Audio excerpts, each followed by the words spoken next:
Welcome to SEC Football Live here on the 440 Sports Network. My name is Braden Gall. That is special guest Stephen Lassan from Athlon Sports. You and I have worked together since 2007, almost 20 years. We have been talking about college football and looking forward to having you on the show today, man. So good to see you.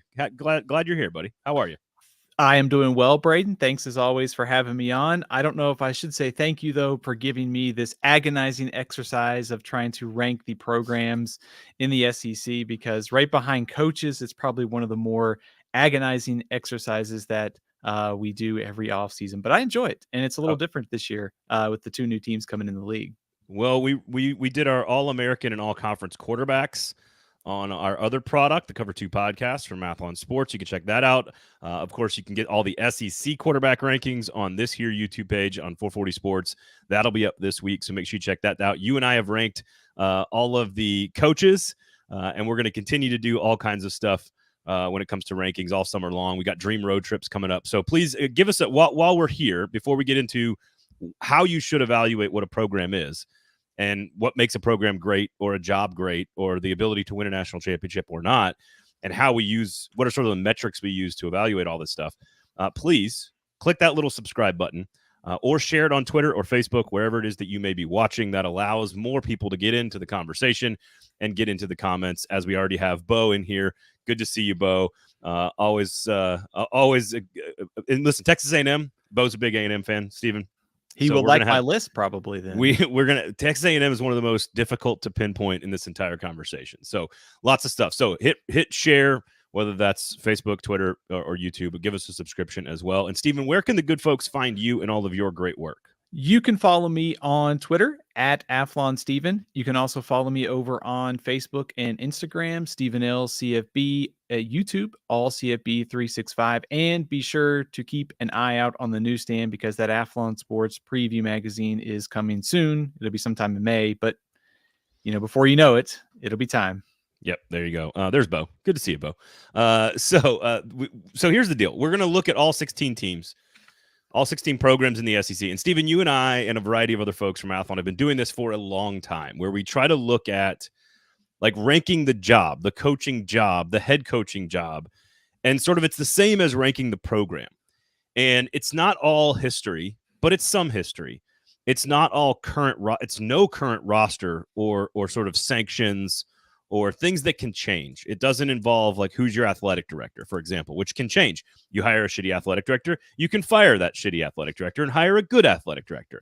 Those things change fast. A great coach can step in and recruit at a high level if you have a few things. And so it's more about measuring a program on those few things that create an environment for success for a head coach to come in and win a championship. One of the best ways I have found to describe this is, if you put Nick Saban at all 16 programs at the SEC, who wins the national championship first? And then you sort of order it that way. Now, that's a really dumbed down, sort of reductive way of doing it, but it does sort of give you a sense of what we're trying to accomplish here, which is not is Arkansas better than South Carolina as a program? We can look at wins, we can look at fan support, we can look at trajectory, we can look at recruiting base, we can look at a lot of things. And beauty is sometimes, from a head coaching standpoint, the beauty is in the eye of the beholder. So we'll get to sort of our definition, Stephen, but really a lot of this is we can try to be objective, but it's hard to be objective when you're talking about where do you want to live, where does your family want to live, and what sort of environment do you want to coach in? Yeah, I think to your point, one of the two kind of words or tests I kept coming back to is it's eye of the beholder. A lot of this is your rankings are going to differ from mine. They're subjective, but we're both going to be right because of some of these factors. But there are some sort of kind of non-negotiables, I think, that you have to get into when you look at these jobs, such as what is your recruiting base? What are the resources? What's your money situation? To your point, we're not evaluating current athletic director. We're not evaluating current roster talent. But also, I think you're looking at the ingredients. Are the ingredients there to be a championship team? You've kind of used the term championship DNA a lot. And so that's kind of when I start thinking about these jobs is, do they check off the boxes? If I'm a head coach and I'm the most arrogant head coach you can possibly think of, I believe I can win anywhere. This is my list, 1 through 16, but they have to meet those criteria, which is sort of, resources. I do think your history and your track record play a part in that because it sort of tells us a story about some of these jobs, but it's not the only thing. And that'll probably come into play on some of these jobs. But I think the Nick Saban test is really kind of the right way to word it. Like if he was a Yep. free agent head coach and we went to him 1 through 16 in the SEC, that's kind of how I viewed this list. Where would he want to be a head coach and try to win a national championship? Yep, absolutely. And so you said the magic words there, which is national championship DNA. And I think, I mean, we can call them blue bloods, whatever. Adding Texas and Oklahoma to the SEC, I think there are 9 programs in the SEC that can win a national championship, that have national championship DNA. And to your point about history is more of a proof of concept than anything else. It sort of solidifies what we are. Florida, for example, is an interesting one because historically Florida is not anywhere close to a lot of these programs in the SEC. But we know that when they are great, they can be unstoppable, that they are one of the best jobs in America. So there's more recency there with a program like Florida or even Florida State and Miami, just the entire state there. Again, I would argue I put a lot more weight on a couple of different time frames. Number one, since integration. Okay. Love you, Ole Miss. Love you guys. Great program, wonderful place to live, absolutely great place to be a head coach. Wonderful place to go to a game as a fan, great recruiting base, lots of resources, et cetera, et cetera. But again, the only national championship you got was before we integrated the sport. so that's a factor. I think the other one is around the BCS era in 1998, that the game changed, the internet, the dollars, the money, the coverage of the sport, like everything changed around the turn of the century. And so I sort of put a lot of weight on the last 25 years, a little more weight on the last 50, and then sort of the rest of it is kind of like, okay, all right, we've seen you win championships in different eras with different rules. And that is sort of the proof of concept to what national championship DNA really is. Now, I define national championship DNA as very simply, do you have access to great players? Or how good is your access to great players? And do you have unlimited resources? Because it goes hand in hand. Your resources connect you to your players connect you to a championship. So that's how I would define blue blood is, do you have national championship DNA, which is unlimited resources and access to players. I guess a curious question here is, I know you mentioned the BCS era and how much weight you put on it. Did you put a little bit of extra emphasis on sort of what I would say is like the new modern era of college football with transfer portal, NIL? Did that factor more, I guess, into the broad BCS scope of that? Or did you take that at kind of those two factors at all into consideration? Because to your point on Ole Miss, like I think what we're seeing this year with the fact they are all in NIL going into the season, I don't know that it weighs heavily, but if it's a trend as we go forward, then I think that has to weigh into the job to some extent, don't you? I think it can't. I didn't want to put too much weight on like state legislation. Gotcha. Because I think ultimately we're going to have the same rules at some point. So like Missouri would get a bump, Texas A&M and Texas would get a bump for their NIL rules or their sort of intake of NIL, maybe quicker. Tennessee would get a bump because their NIL is so much stronger. Kentucky, maybe not. But ultimately, we are going to be in the same place with the same rules for all 16 teams. And frankly, probably for all, whatever the top tier of college football is, right? Like 40, 50 teams, whatever that number is. We're going to have the same rules. Now, what's interesting about that is does that change and influence sort of this national championship DNA the other direction, which is the reason the NFL is so successful is that it's the most socialist sport in all of America, which is that they have all these guidelines on investing resources, which we know is not how college football works. It's how tall. First, it was just how tall is your waterfall. Then it was how much can you pay assistants. Now it's how much can you pay the backup quarterback. How much can you pay your current left guard? So if ultimately we have a salary cap or recruiting expenditure, budget or something, that might actually hurt the teams at the top, because we know that the teams at the top spend more money than everybody else and are frankly more inefficient than some of these other programs. So that's already 10 or 12 minutes here of us debating sort of the merits of the rankings and what does it mean. I just want everyone to understand how we evaluate this stuff. And it's not just like, Georgia's the best program in America right now, so they're number one. They got the best players. They got Carson Beck. Like, that's not what this is about. This is if you have a clean roster, same exact NIL rules, basically, you put Nick Saban at all 16 jobs. Where does he win the championship the fastest? And I think we could start at number 16 because I have lines of demarcation. Again, I have 9 teams that have national championship DNA, and I've got 7 that do not.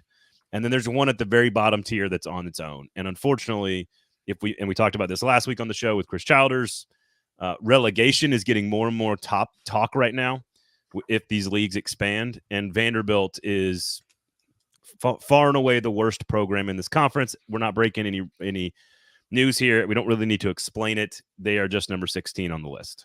So that was the easiest decision for me on the list, and not to pick on Vanderbilt. Obviously, I think you kind of summarized it well, but obviously academic challenges, the fan support is not there. I do think there is a kind of a window of, I don't want to say optimism or opportunity here, because there's no concern about finances coming into the program. The fact that they're in the SEC, they have a seat at the table at the most powerful and most lucrative conference. There should be opportunities to put that back into the program. And we're sort of seeing that now with some of the facility things, but still by far the most challenging job in the SEC.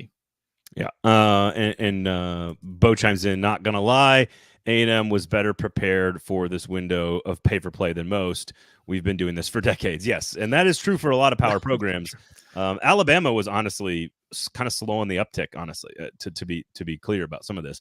But again, some of that was, I'm going to be careful about it. Some of that was Saban. Some of that may be changing. They might be ramping up the way Ohio State was ramping up, for example. Let's work our way up here, Stephen, because I think there are 2 teams that are next on the list, maybe 3. So I'm curious who you have in this next group of teams that you're debating for, 15th, 14th, 13th as we move our way up. I have 3. I'll throw them out, and I'll throw them out in the order that I have them. I'll start at the bottom. At 15, I don't feel great about it, but I've got Missouri. I've got Mississippi State at 14, and I've got Kentucky at 13. I don't think there is a ton of separation here between these jobs. I think they're all pretty even. I think if you want to make the case for Kentucky, I think Kentucky kind of understands where it is in the SEC food chain. The fact that Mark Stoops has such a generous contract, and he's the winningest coach in the SEC. I don't think the expectations are too high. I do wonder if they are increasing a little bit from his success and what it might mean going forward. Mississippi State's a hard job. It's been in the SEC West. I think it might get a little bit easier without divisions going forward. I think the thing about Mississippi State that's always stood out to me, and this is true for a lot of jobs, Mississippi State has the want to. Like, they have the fan support. They have the willingness to win. They've done things to improve facilities. It's still just a hard job. And I mentioned Missouri at 15. I don't feel great about putting Missouri at 15. I mean, you get access to St. Louis talent. Like you mentioned, the friendly NIL state law. They've played for the SEC championship 2 times. So I don't know. These 3 jobs are really, really close. Where are you feeling on these 3 jobs? I think you're right. I agree that they're close. I had Kentucky at 15, Mississippi State at 14, and Missouri at 13. And I think we can have a debate about all the different elements here. I want to go back to just real quickly Vanderbilt just for a second. 46.5% of the time in the history of their program is their winning percentage. That is dead last out of 16. They have been to 9 bowl games. That is dead last by double. The next lowest team is Kentucky at 23 bowl games. They have never won 10 games in a season. At least Mississippi State's done that 3 times, and then South Carolina and Kentucky have had 4 10-win seasons. Vanderbilt has never done it. They have never won a conference championship. Everyone else in the league has at least had 1 conference championship, and their average attendance a couple of years ago was 29,000 people. They have such a small alumni base. So now we get to the 3, Missouri, Mississippi State, and Kentucky. Look, they're all between 53 and 60,000 seat stadiums. I think Kentucky's now has gotten bigger and is a hard sellout after all the renovations that they've done, which again is more of an indication of the fan support than anything else. Missouri has by far the most on-field success of the 3 programs. They've also been in the SEC for the fewest amount of years. They have a higher winning percentage. They've won a ton more games. They've been to 36 bowl games, 7 10-win seasons, and of course 12 conference championships if you go back to some of the other conferences they've been in. I had a really tough time with this. I think Mississippi State has maybe the best recruiting base and maybe the best fans of all 3 of them, but they also are in the most saturated market for all of that. And Starkville is just a really tough place to live and operate. It's an outpost. I had a tough time with these. What's a better recruiting base? Kentucky, when you're going up against Ohio State, you got Louisville in the state, you got Tennessee recruiting your state, or is it Missouri? Where would you rather recruit? Probably Mississippi. I think if nothing else, you get access to the JUCOs. No, I said that's the best one. I'm saying between Kentucky and Missouri. Oh, just between Kentucky and Missouri, which one's the best recruiting base? I don't know. Probably Missouri. I mean, access to St. Louis. That's a pretty lucrative, and of course, Missouri's done really well the last couple recruiting cycles there. So I'd probably lean Missouri, but I don't know. It's close, don't you think? I think it's very close. I think I could argue Kentucky because of the Ohio, but Missouri is the big prominent in-state brand, which I think is a value to them. So here's what I would say. The reason I have Missouri at 13, Mississippi State 14, Kentucky 15, I have them even, essentially. Missouri has more on-field success over time. I think they have as good, if not better, long-term fan support and resources than Kentucky, because a lot of Kentucky's resources are fairly new to the game. It's the last 10 years. It basically is Mark Stoops, right? Right.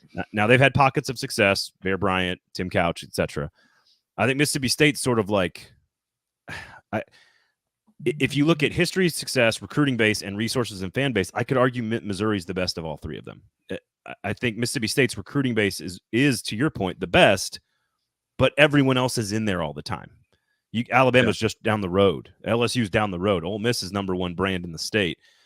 So I actually think Missouri has a better hold of its base.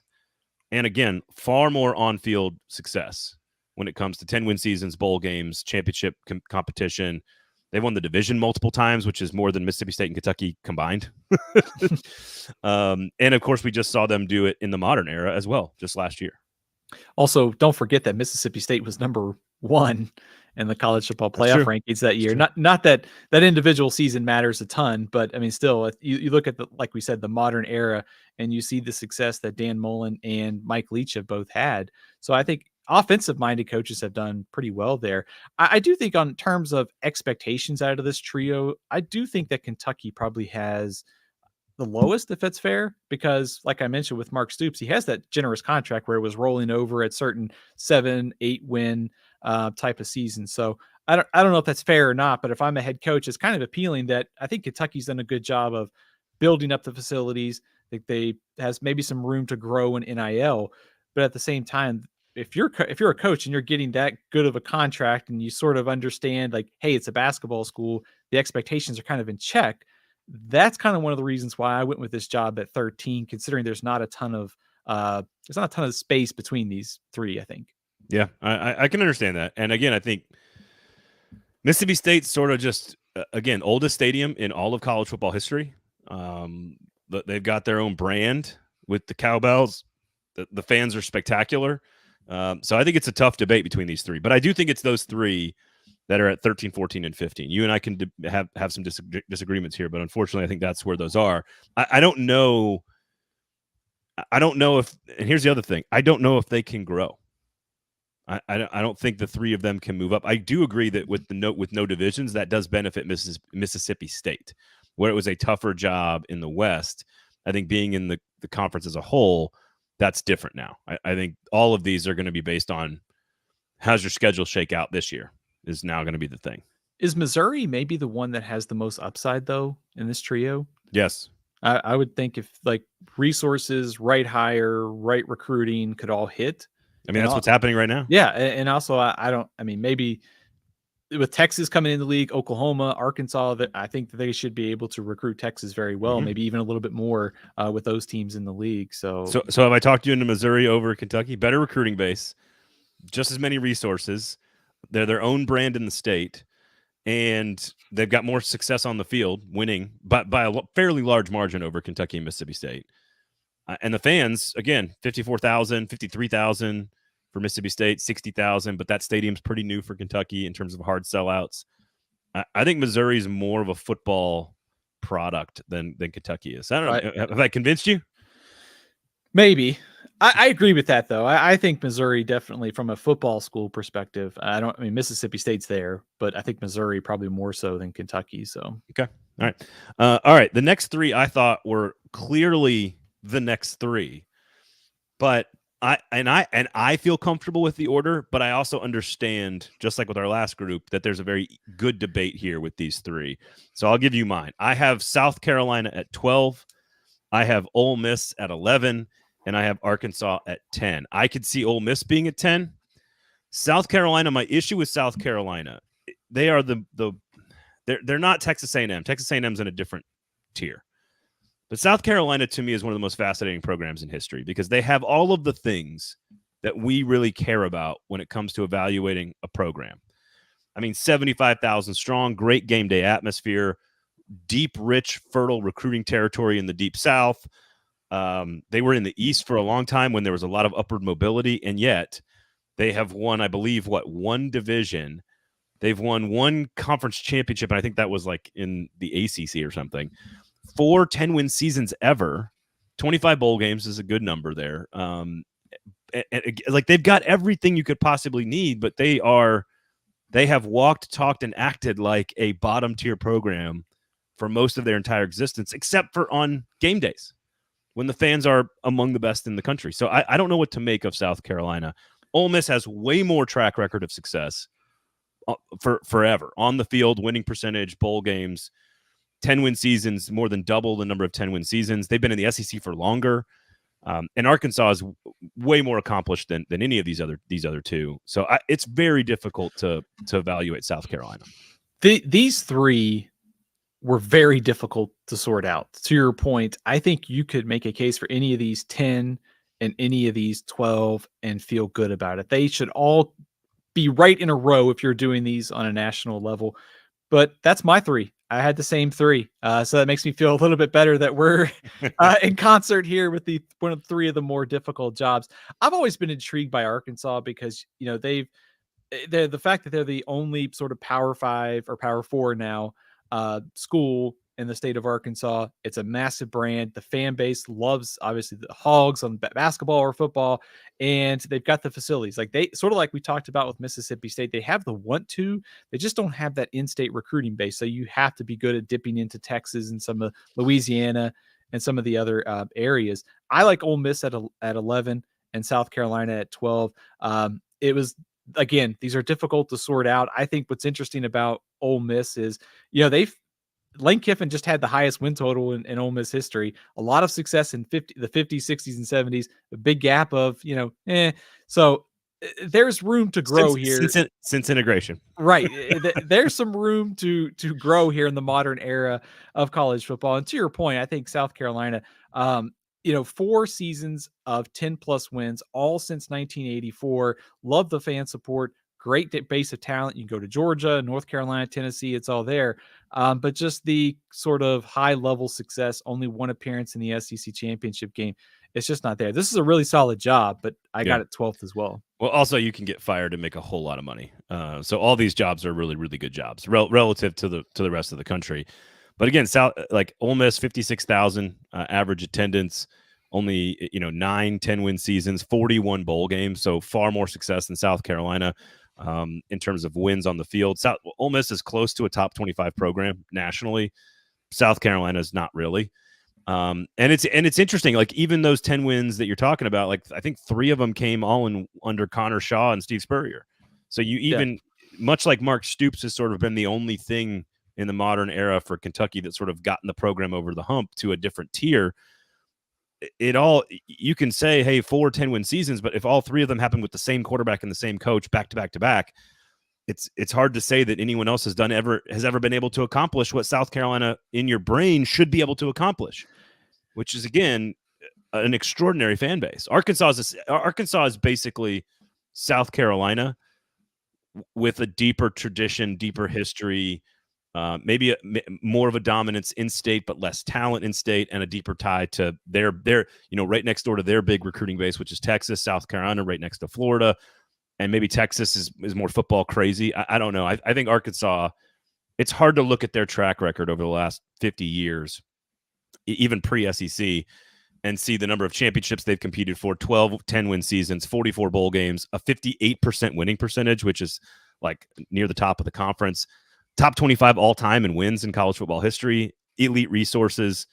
And we've seen multiple coaches win pretty big there over the years. So I think Arkansas and Ole Miss are clearly ahead of South Carolina, but I still cannot put my finger on why South Carolina has not maximized its ability more often, I guess. I think you could look at South Carolina in that Spurrier era as sort of this is what it could be with the right coach.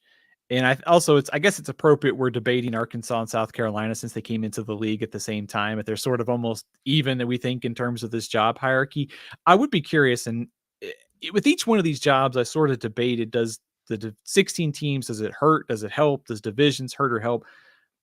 I think Arkansas, it may help them a little bit. Yep, I think agree. South Carolina, maybe it's a wash. I don't know. I mean, I think it's a wash. Yeah. I think Arkansas not having to play Alabama and some of those other West Giants every year will help, but they're going to be. I mean, we'll see if the SEC goes to 9 games. They'll be playing Texas and Oklahoma. So, I mean, it's tough either way, but maybe it helps a little bit with the no divisions for Arkansas.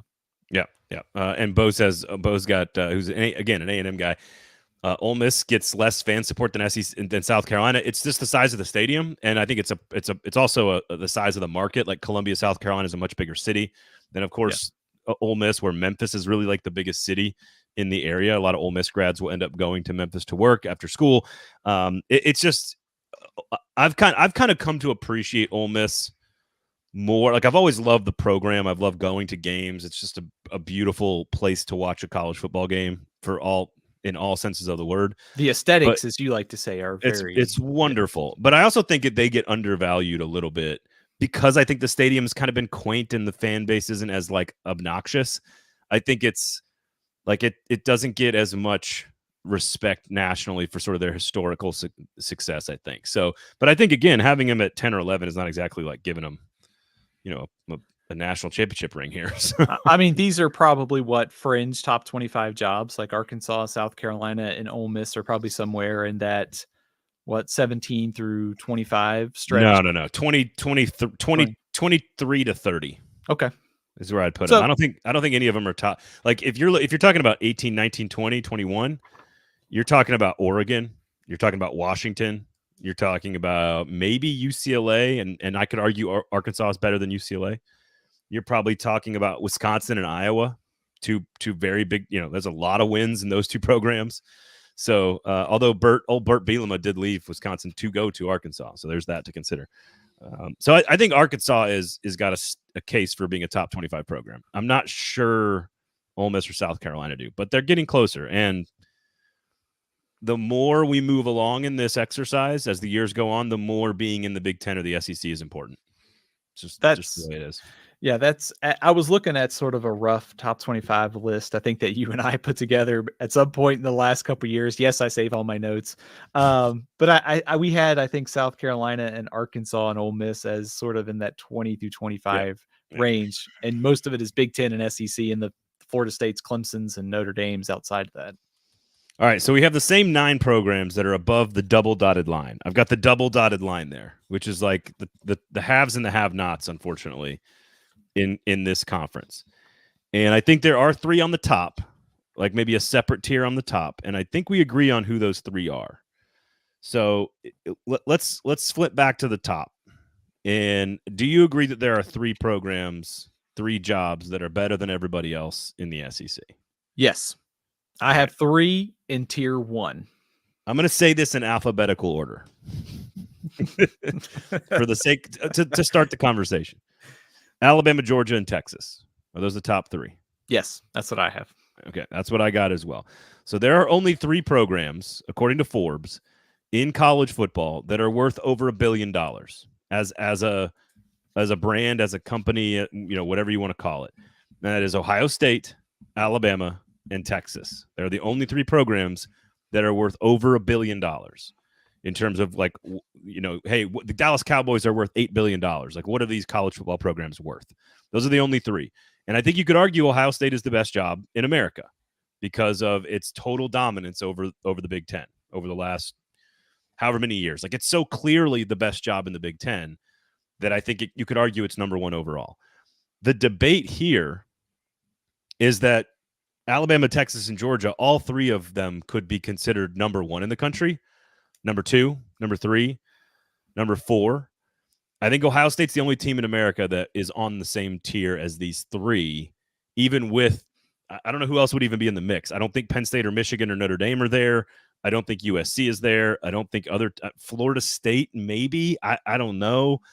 That being in the ACC is such an anchor around your neck at this point. I honestly think it is Alabama, Texas, Georgia, and Ohio State are the best four programs in college football. The best, Nick Saban goes to those four programs and can win almost every year. Yeah, that's the three that I have. And if we're doing this list nationally, Ohio State would be the only one that I would put on that same tier. I think, and you can correct me if I'm wrong on this, I felt like, I mean, when you and I did this discussion maybe like 10 years ago, I think there was some chatter about Florida being in that top tier. When Urban was there, they were absolutely in the top tier. So it is interesting, and I know we'll get to Florida just to some of the challenges I think around this job in this era, but it is interesting to see how over the last maybe 10 to 15 years, how this list has evolved a little bit too. But for me, I think when I was sitting down to debate this, I think there are three at the top. It's clear. It's Georgia, Alabama, and Texas in some order. And then the next, I think, three or four are kind of in a tier just beyond that, but those are all top 10 jobs as well. Like if you go, whoever is probably the seventh or eighth best job in this conference is still top 10, top 12 nationally. Yeah. Yes, I agree. The debate between Bama, Texas, and Georgia is interesting. Texas is the most powerful athletic department in the country. They're the only one that was able to force ESPN to launch their own network. They were the only one that forced the entire destruction of a conference, by and large. They have the most money. They raise the most money. They generate the most revenue. They have over 100,000 seat stadium. Like Texas is the most powerful, but it has not been as successful as Alabama. Alabama is the most successful football program in the history of college football. The two greatest dynasties in the history of the game have happened in Tuscaloosa for a reason. There's a reason that happens. 979 wins, number one all time. By the way, Michigan right behind him at 978, by the way. Just one win behind. 77 bowl games for Alabama. 44 10-win seasons. At 30 conference championships. And obviously all the national titles. More national titles than anybody else. I find it difficult. Texas, financially, in the future, moving forward, it is as powerful as anybody. But for whatever reason, Alabama has been better. I would go Alabama 1, Texas 2. Now, I know you're going to make the case for Georgia. Georgia just doesn't have the same numbers as all these other guys. They're not worth as much as a program. They have half as many conference championships. They have basically half as many 10-win seasons. They do have 62 bowl appearances, and they are ninth all time in terms of wins. They've now done it with multiple coaches over the last 40 years to win national championships. I think the shift in population to the state of Georgia and Athens just simply being a far better place to live than Tuscaloosa might be the best argument for Georgia, because it is almost impossible to decipher between these three as to which job is better. Yeah, I think one of the factors when I sat down to do this was Texas, because I considered them at 1, 2, and 3. And I kept coming back to a Georgia versus Alabama argument because those two teams have done it in the SEC, but there's all this potential around Texas. I mean, to your point, I mean, you could just go down the list of resources, the money, the talent, everything is there. Why hasn't everything hit? And I think that brings me back to Georgia and also to Alabama, the alignment word, which is so critical at some of these jobs. I mean, really for national championship purposes, and we'll get to some other jobs in the SEC that have had issues with alignment at times in recent years. But I think Georgia, like the potential has always been there to be a great college football job. And it took a coach like Kirby Smart to take all those factors, and now they're operating at a level where they are the team to beat. They are the program to beat. Everything is pulling in the right direction. The facilities, they spent an insane amount of money on recruiting nationally. We saw that with this year's class for Georgia, being able to go get anyone you want and not have to just, even though the state of Georgia has great players, they can go nationally and do that. And you mentioned the population too. I think we're seeing every year, when you start looking at blue chip talent, the state of Georgia just keeps moving up the list. So for me, it's college town, alignment, facilities, the potential has sort of been realized. And that's why I like Georgia at 1. But I don't disagree if you have Alabama or Texas, though. I mean, look, I lived in Austin, so I'm a little partial. I love Austin, but they've got some like affordable. I mean, they've got big city problems now. Athens is the best place to live and operate, and Georgia has passed California in terms of blue chip talent production. That they are now on par. It's not a big three in recruiting. California, Texas, and Florida. When I got started in the recruiting business, it was the big three and everybody else by a large margin. Georgia has closed that as a state. It is now better than California in terms of producing talent. It is on the same plane as Texas and Florida, almost. I still think Florida has the best athletes. I think Texas has the most commitment to like development. Like they care about high school football more than anybody else does. So like they have more money spent on facilities in high school and coaching and strength and conditioning and everything else. Whereas I think Florida has slightly better athletes. I think Georgia is sort of second to both of them, right? Like second in terms of talent to Florida, second in terms of commitment to Texas. So I think the three of them are the best. California, I think, might actually be fourth in every category now. So that is the argument. I mean, again, Athens and the state of Georgia changing over time is the argument for Georgia. They just haven't had the same level of, like, no one has had the same level of success as Alabama. Nobody. It's not close. And so it's hard for me to not have Alabama as the number one program in America. I mean, again, like there is a reason that all the best dynasties in the history of the game have happened in the same place. I don't know. So I think one of the interesting factors about this list is going to be in 5 years from now, what does the modern era of Alabama look like without the greatest coach of all time?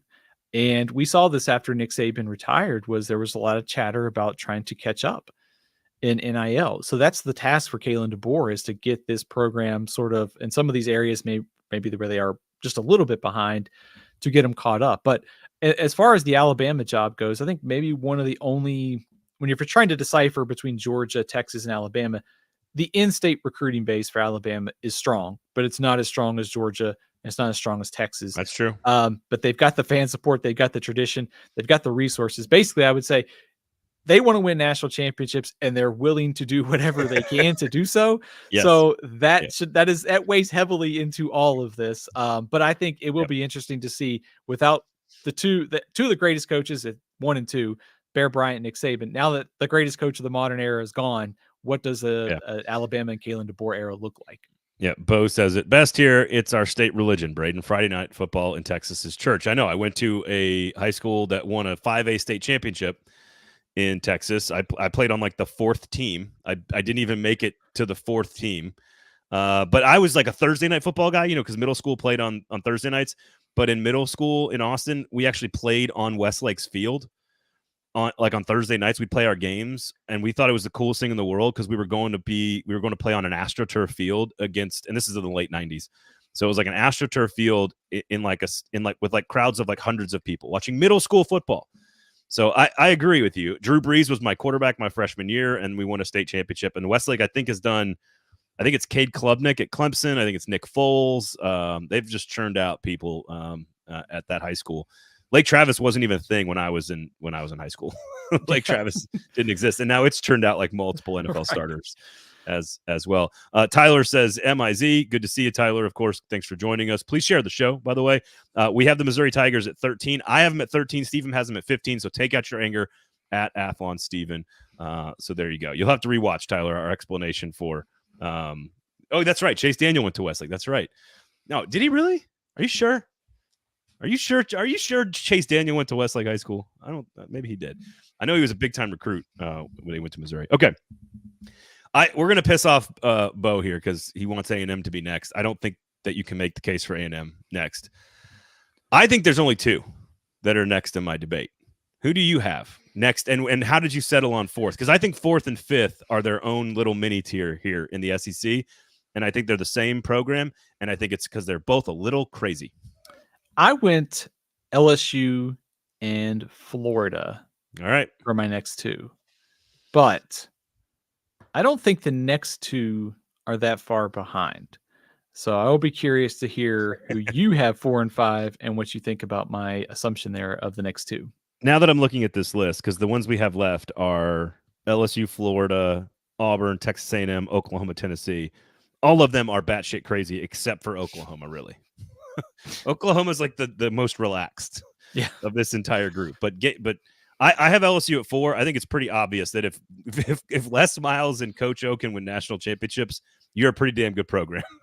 Yeah, and Nick Saban before that. So their last 3 head coaches have won national championships, and I would put 2 of those in the not so great history of SEC coaches there. Nick Saban obviously had a different tier. So LSU and Florida is my next order because when Florida is great, they have the best recruiting base maybe of anybody in the entire conference. Their issues are more about sort of around the coach. How many big-time boosters do they have to actually pay for things that they need, whether it's NIL now or facilities then or whatever it might be? Like they were kind of slow on the uptick building an indoor practice facility. Like there's a question about like how deep and old is this fan base? Whereas I don't have that question with Texas or even Texas A&M or Alabama or LSU for that matter. Again, LSU will sort of cross just as many lines as Alabama to win championships. But I think, and LSU had 40 years of not, or 30 years of not being extremely relevant. With 1971 to Nick Saban, LSU, I think, won like 1 conference championship game. So again, Nick Saban got the rest of LSU's program to understand what they could be. And now even Brian Kelly's doing a better job of keeping talent in state. Louisiana, from a production standpoint, is a great place to produce talent. I think Florida's slightly better, but I think LSU's better at everything else. I think LSU's better than Florida in almost every other way, but I think Florida has a slightly better recruiting base, so I'll give the nod to LSU. I've got LSU at 4. Obviously the only power conference program in the state. And not only that, at the high school level, you can really clean up. If you're the head coach at LSU, you should be able to keep the bulk of that talent, 4 and 5 star talent at home, dip into Texas, build your roster from there. So great talent base. Obviously Death Valley at night's awesome. We mentioned the track record of head coaches. You can win the national title here. My question on Florida is some of the kind of what you hinted at there. And I think if we touched on this earlier, but I think if we did this list like 5-10 years ago, I think Florida, we might have considered them a little closer to the top tier, but I think it's clear they have fallen behind on some of the facility things. Now they are trying to catch up for that. Obviously they had an NIL debacle with Jaden Rashada last year, but they also have to share the state with Miami and Florida State in terms of competing for talent. We're seeing Miami now under Mario Cristobal recruit well. Florida State's trending back up. So it's a little, there's some challenges here, but I still think this is a very much an elite job, and it's even better if they continue to catch up on the facility front. So Bo says, looks like you're going with history. And I would actually disagree with that, because if that's the case, then Oklahoma would be like number 2. Or even number 1, or on the same tier as number 1. Auburn is one of the only teams on this list that has won a championship recently, and competed for multiple championships under multiple coaches. But you can't argue LSU's last 30 years. Like their last 30 years is as good as, it's better than Florida's, it's better than Texas's, it's better than Georgia's. They won more championships. So it's hard to argue with LSU at 4. I think the ingredients, like the argument I think for LSU is like sort of the same discussion we'll have about Texas and Texas A&M, is all the ingredients were there. Yeah. It just took the right coach to sort of put all those together and, to use a Nick Saban term, bake the cake. And honestly, A&M and Oklahoma, we're going to have this debate in a second, but I think A&M has moved up the rankings since 2012, moving into the SEC. And I've talked to so many people in College Station that'll say, like, look, they didn't invest the way they needed to until they got to the SEC, and then they learned, oh, this is what you need to do. And I think Oklahoma's going to have, like, Oklahoma doesn't really have that moment, but I think they've been the most dominant program in their conference for so long that they're going to make an adjustment, because they're no longer the premier program. They're one of the best programs in America, but they're not the top tier in the conference moving into the SEC, because that helps Texas as well. You get a bump and sort of like a knock, because Texas has the recruiting base. Oklahoma maybe doesn't, although Dallas is pretty solid. Back to Chase Daniel, by the way. South Lake Carroll in Dallas. I knew he didn't go to my high school. Come on. Don't mess with me, Tyler. Don't mess with me. I had the next 4 all together, and we'll get to these in a second, but just wrapping up real quickly on Florida. If Nick Saban is at Florida, as was Urban Meyer or Steve Spurrier, Florida can be like fan base, wins, championship, recruiting base. Florida has so much upside. They're also one of the young, I don't know if you know this. They're actually, do you know the oldest program in the conference, Stephen? I don't. Who is it? Missouri, Missouri. Okay. 1901, by 1 year beat all these teams that started in like 1902. The youngest program in the conference is Kentucky, 1915, and Florida is the second youngest program. So Florida, while if you look at their historical numbers, they do have like 10 less years than everybody else playing. But again, 87,000 strong, 10 conference championships, even though Florida's only been around for like 40 years on the national level competing. Again, 16 double-digit win seasons, 48 bowl games. So I think historically you would actually knock Florida. But in their current modern form in the last 25 years, 30 years, two different coaches have won a national championship. Right. There's not many programs that can say that. Yeah. I think I have Florida at 5. I don't think there is much of a gap between, like, I think I'd have like Texas at 3, Florida at 5. If I'm doing a national list, they're probably like 4 3 and and 6. 7, maybe. Yeah, right. I think we've touched on this a little bit, but I do think if Florida over the next couple of years, they continue to invest, they continue to do the right things, and they turn things around on the field. I know it's not necessarily relevant to this discussion, but I do wonder how close that LSU Florida tier will kind of creep into that Texas, Alabama, Georgia one. Because in theory, you could have five of the top 6 jobs here, which isn't too surprising in the SEC, would be 5 of the top 6 nationally. So I will be curious.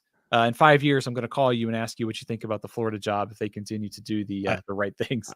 Honestly, I think there are only 3 jobs outside of Ohio State.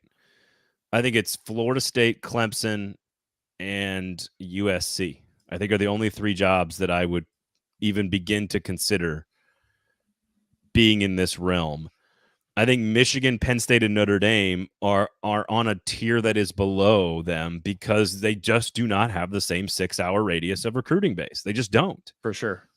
And it's getting worse. Although Ohio State's clearly got the best one, but like Notre Dame, you pack it. Notre Dame is like number 13 or 14. Michigan, it's almost a testament to what Jim Harbaugh just accomplished that this is a team that's more like in the 12 to 14 range nationally.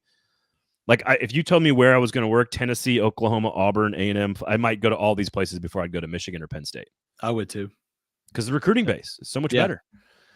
Now, the stability and sort of the academics, it sort of depends on what your brand is, right? If you're more of I want to be an educator and you're a student athlete and like all this stuff, then like I can see how maybe Michigan or Notre Dame or Penn State is appealing to you. And certainly those are all lovely places to be. I mean, Ann Arbor, I would say, is by far the best city of the group. I think Penn State's got the best fans. Notre Dame's just Notre Dame. But like there's no way you're going to win more at those 3 than you can at the other ones that we're about to talk about. So 6, 7, 8, 9. This is really hard. Is it? I'm surprised you have them all clustered together. Okay. All right. Break it down for me. Tell me what you got. I actually think 6 and 7 are ahead of 8 and 9.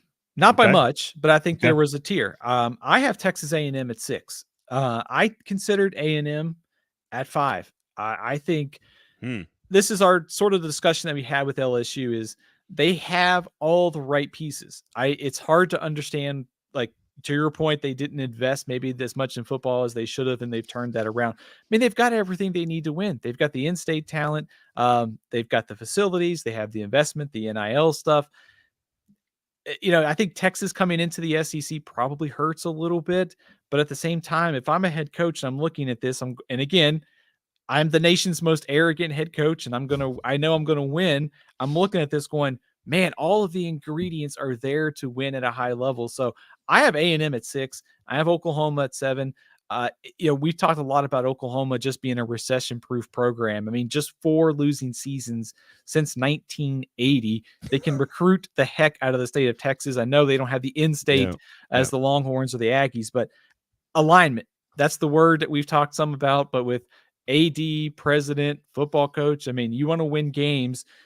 Look at the track record there. Stoops, Wilkinson, Switzer, Lincoln Riley. Oklahoma just continues to find ways to build winning programs. I have no doubt they'll do it in the SEC. So that's why I've got them at 7. So Tennessee and Oklahoma to me are the same program. They're basically the same program. I think they're 8 and 9 all time in wins. They are two programs that don't necessarily have elite recruiting bases, but like is much better than you think. Like the 6-hour radius includes a lot more talent than you think it does in Knoxville and in Norman, but they're not like in the heart of Georgia or Florida or Texas. but somehow just absolutely insanely successful programs over multiple decades, right? Like just so many different decades of success. Oklahoma has been far better recently, but I think the question for Oklahoma is that more product of the conference? And I don't love doing that as like the SEC thing, but I do think the Oklahoma success, because they are the most, if you look at like the numbers, like they have more conference championships, 57 bowl games, 42 10-win seasons, which is nuts, 49 conference titles, 85,000 seat stadium, packed all the time. Tennessee is one of the only three that has 100,000 seat stadium that's over capacity when they're at their best. Oklahoma's win percentage, 73% of their history, sixth all time in wins. I think if you're looking at history and success, Oklahoma's at the top of this list. I think the question is over the last 25 years, how much of that has been beating up on, Iowa State and Kansas, and, at the time Baylor was so bad. I just don't know. And there has to be an adjustment here moving into the conference. I think I have Tennessee at 6. I have Oklahoma at 7. I have A&M at 8, Auburn at 9. I think all four of them are about the same. Auburn inside the state being little brother is a knock for me with them. But they have also figured out, almost every single coach that's been at Auburn has figured out a way to compete for a national championship and then ended in a blaze of glory. So I don't know what to make of that.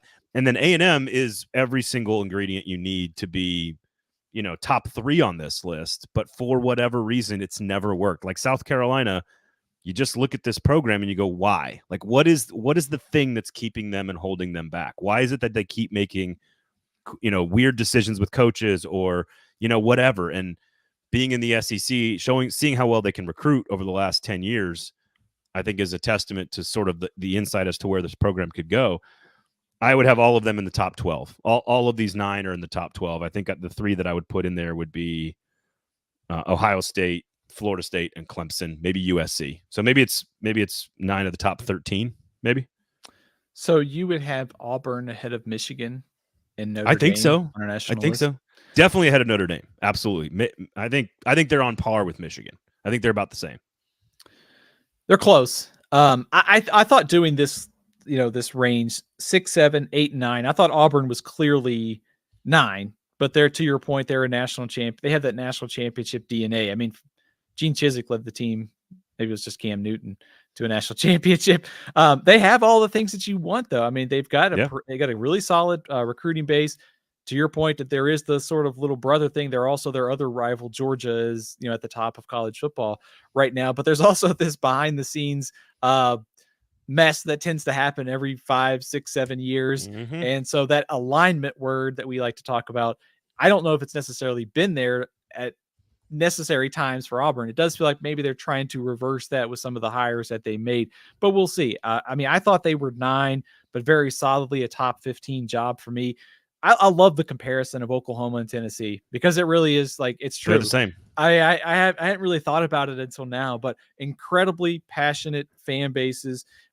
When I compare Oklahoma and Tennessee, not to go back to the same word, but the alignment word, but it feels like Tennessee has fixed that with some of the recent hires and sort of gotten their act together over the last couple of years. So stability for Oklahoma has been huge. If Tennessee can get some of that, I think they'll move obviously back to being more of a playoff contender on an annual basis. They don't have the, I think the state of Tennessee from a recruiting perspective will get better in the next probably 10 years. We're seeing that population shift, much like we saw with Georgia.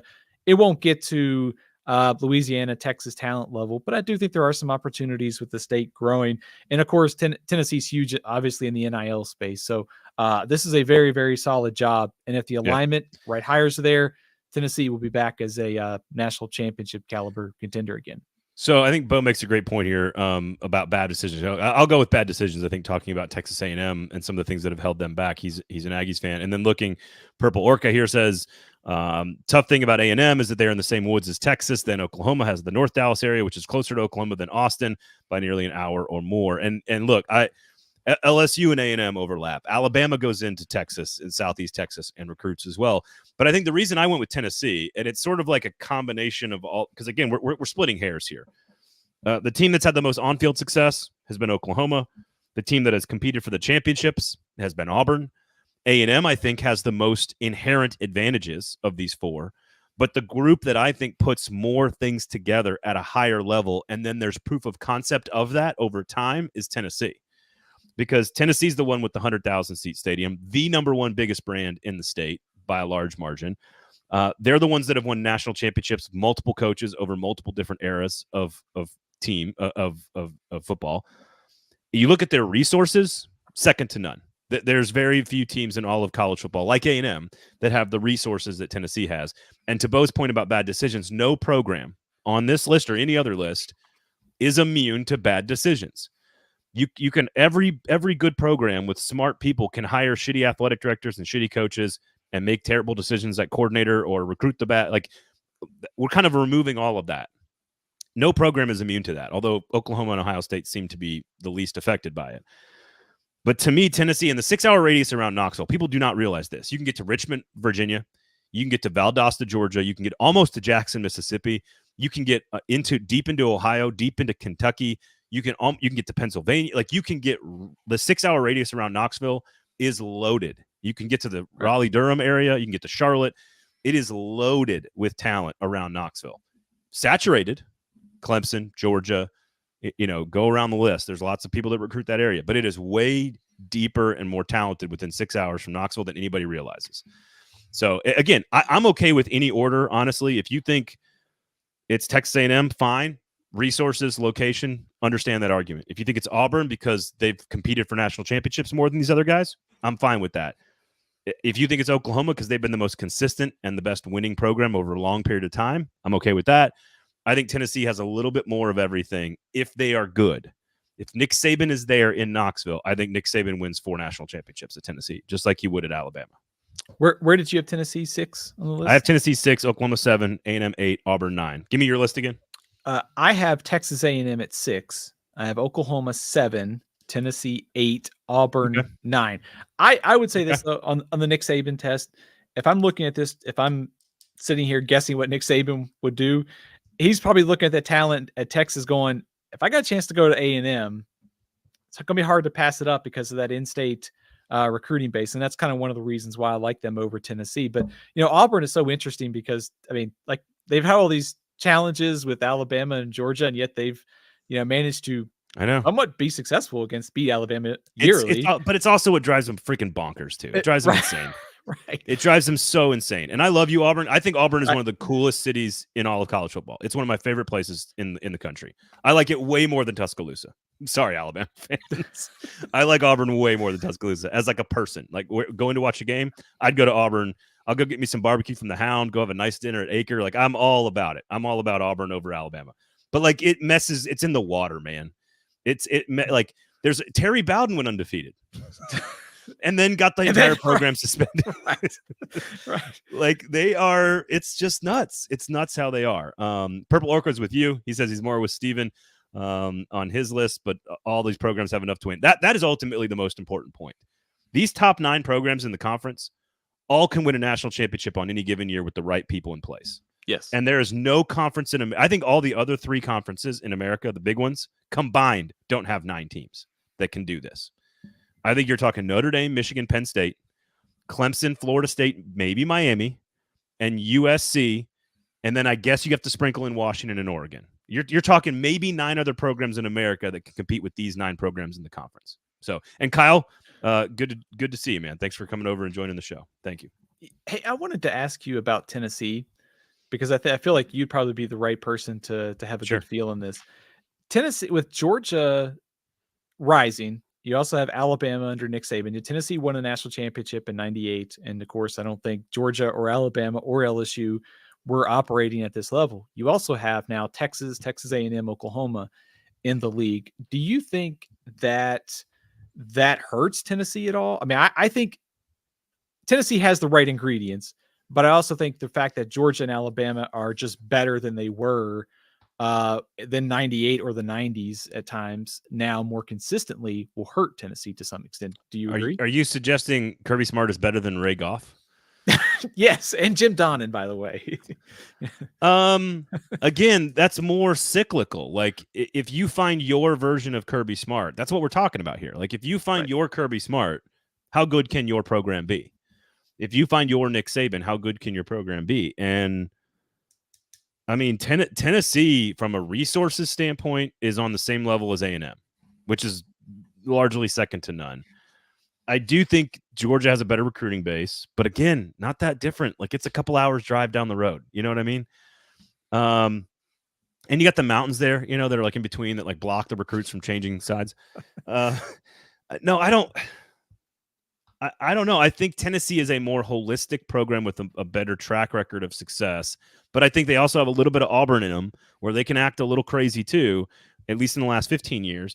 And when they do that, that's what knocks them down to 6. Otherwise, it's all cyclical. I don't think you can say, I mean, if Josh Heupel's the right answer, you've already seen in 2 years they can beat Bama, almost win a Heisman, and finish with 11 wins. They would have made the playoff in year number 2. After being completely irrelevant for 15 years, they would have been in the playoff had there been a 12-team playoff in his second season as a coach. So I think it just takes you just have to stop hiring people that don't know what asparagus is. Like, that's what they got to do. Like, Tennessee was pooping on itself for like the better part of 15 years. Derek Dooley, are you kidding me? Get out of here with that crap. That's Ray Goff, you know? I think it's a good example of just getting out of your own way to some extent. I mean, making bad coaching hires, bad administrative hires. The resources are there. Just got to make the right hires. Yeah, I agree. So my order: Bama 1, Texas 2, Georgia 3, maybe the best 3 in the country. LSU 4, Florida 5, Tennessee 6, Oklahoma 7, Texas A&M 8, Auburn 9. I think those 9 are top 12, top 13 nationally, so basically all the same. Number 10, Arkansas. Number 11, Ole Miss. Number 12, South Carolina. Number 13, Missouri. Number 14, Mississippi State. Number 15, Kentucky. Number 16, Vanderbilt. Final answer. Steven, what you got? I've got Georgia at 1. I've got Alabama 2, Texas 3, LSU 4, Florida 5, A&M 6, Oklahoma 7, Tennessee 8, Auburn 9, Arkansas 10, Ole Miss 11, South Carolina 12, Kentucky at 13, Mississippi State 14, Missouri 15, and Vanderbilt at 16. Well, thank you guys all for watching the show, hanging out with us, listening. If you're listening on the podcast feed, thank you so much. Please rate, review, subscribe. If you're on YouTube, please give us a subscription button there and then share the show. Give us a thumbs up. We do appreciate it. And, of course, if you're watching somewhere else, Facebook, Twitter, share it with somebody and say, look at these idiots. They don't know what they're talking about. It's totally fine. Bo says, Braden, you need to go to an A&M game with me. I'm happy to. I've toured the facilities down there. It's wonderful. I'm all about it. It's a crazy loud, obnoxious, and wonderful place. I would love to go to a game. No question about it. And to wrap up, Purple says it right. Purple orca, as all good seafaring animals do. Got to have the right coach, man. You got to have the right coach. And that is absolutely, ultimately, what it all comes down to. You got to hire the right guys. And if you hire the right guys, you can win national championships. Thank you guys all for listening. Got to run. Have a great week. Steven, where can people find you? You can follow me on Twitter at AthlonSteven, and be sure to check out my YouTube page, All CFB 365. Well, thank you so much for hanging out, Steven. Always a pleasure to see Thanks you, for having me. man. Thanks for watching. Get to me, of course, at Braden Gall, at 440 Sports as well. We got all kinds of cool stuff coming up on the YouTube page, so check that out.